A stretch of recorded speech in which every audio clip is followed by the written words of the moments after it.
There's actually clouds in the sky, which wasn't forecast for the day. Yesterday was a boiling hot day. Last night was a brilliant night, just crystal clear skies. Blackbutt really does have some beautiful night.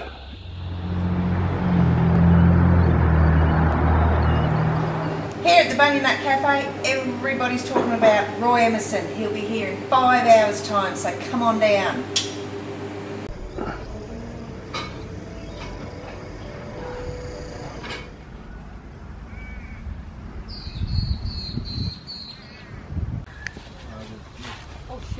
Well, it's beautiful and cool weather, so we have plenty of time to stay here. My name's Barry Richards. I'm the president of the association. Of course, to Ashley Cooper and your wife and Wendy Turnbull, it is so, we all feel so honoured to have 3 of these tennis greats, and I know, of course, Roy's brother-in-law Peter is here as Mal is here as well. So I should say we have 4 of the most amazing tennis greats sitting in our presence, and aren't we so very, very lucky? Thank you very much, and thank you, Deb, for doing my job there. Yeah, no, job well done.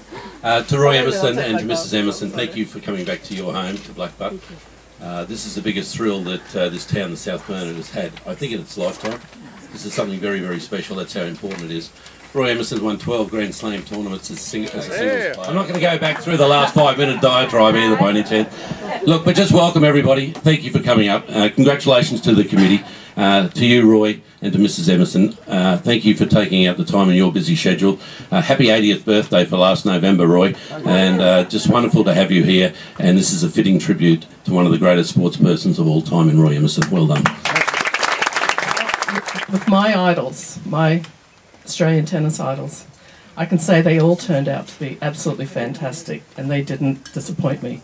And Emo, he didn't disappoint me at all. You know, I watched him play so many matches when I was a teenager, and then once I got to know him, and we would do some outings together, tennis clinics and tennis pro-ams, and you just laughed so much when you did them with Emo. He would tell the amateurs they were pitiful, and the amateurs would laugh away, and Emma would say, "You're pitiful," and go, "Ha, ha, ha." Well, I can't laugh like him. I'm delighted as an ambassador for Tennis Queensland, one of many, to represent Mark Bloomfield, who's the president of Tennis Queensland, who of course is down in Melbourne for the Open. And I'm sure he'd like me to start by acknowledging Roy and Joy, and indeed the extended Emerson family, which I think is about 50% of the crowd here today. Welcome to all of you. And to my parliamentary colleagues, Deb Frecklington and David Littleproud, and Wayne, to the most important level of government, which of course is local government. You've got some great representatives here. You're very fortunate. Stories about Roy. Some he's already heard, no doubt, but some may be exaggerated, some may not. But anyway, I have known Roy a long time.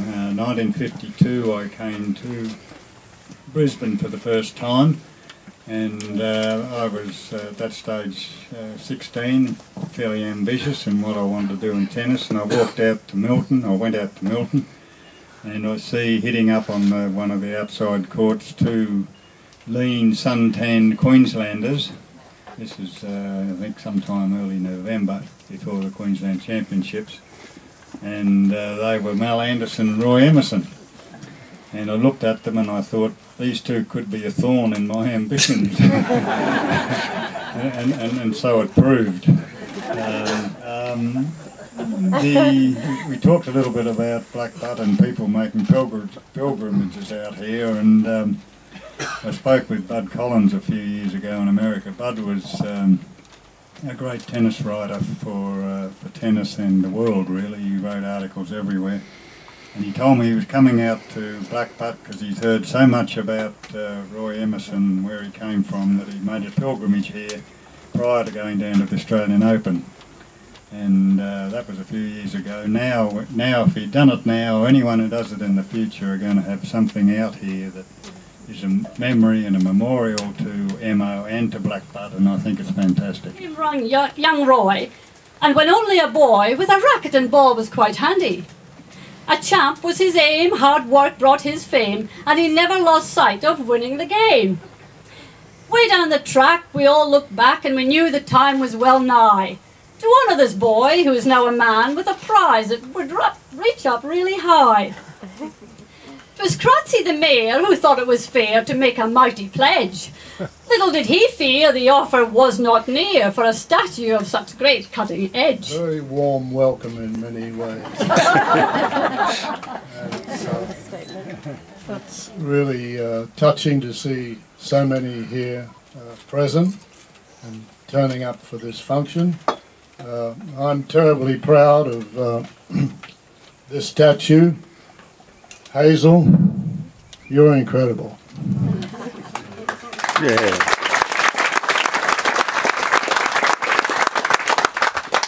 The amount of work that Hazel has put into this project, I'm amazed that they're still married, Ian and Hazel. Ashley Cooper, travelling with Ash was incredible. He's a fitness freak. I tried to get fit, and he honoured me saying I was the fittest player in playing tennis. But you should have seen Ashley Cooper. I tried to keep up with him. Oh yeah. I did.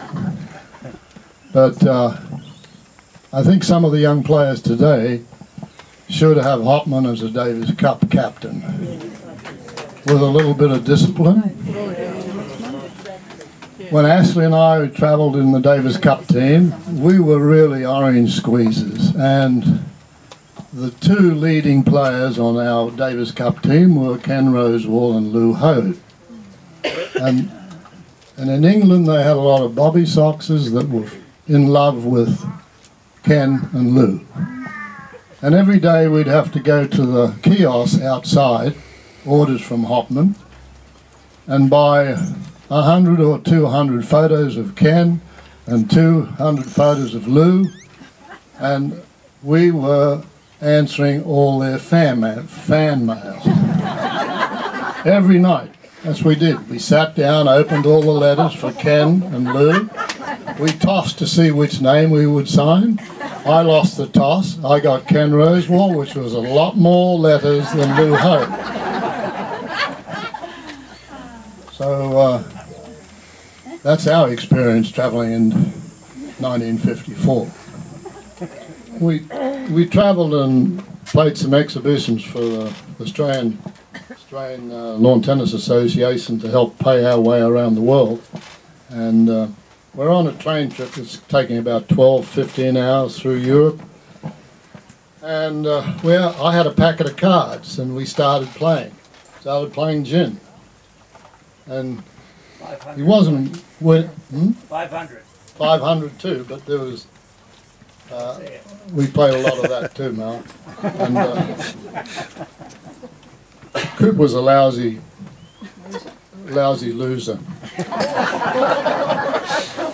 And after losing quite a few hands, it was his turn to shuffle, so he just threw the whole lot out the window.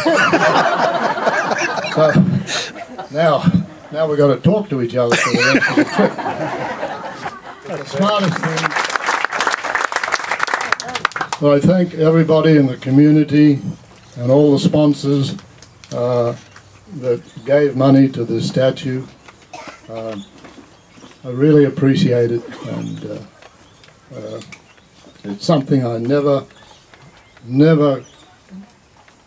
could envision when I was riding titbits, gathering up the cows in Blackbutt. Well done, Roy. Stay with us, please.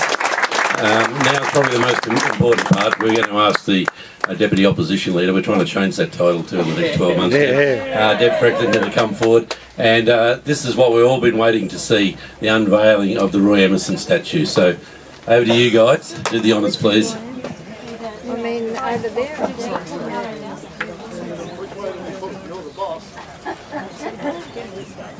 We'll get it later. Go around there. In there, Jean. At the front, pull at the front. Is that the one? It's caught on his arm. That's right, Deb, just pull on. Keep pulling. Keep pulling. Help from your friends. Good on you, Mark. Hey!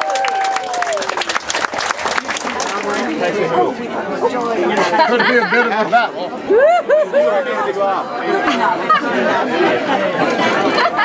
Hold it on his chest, you right?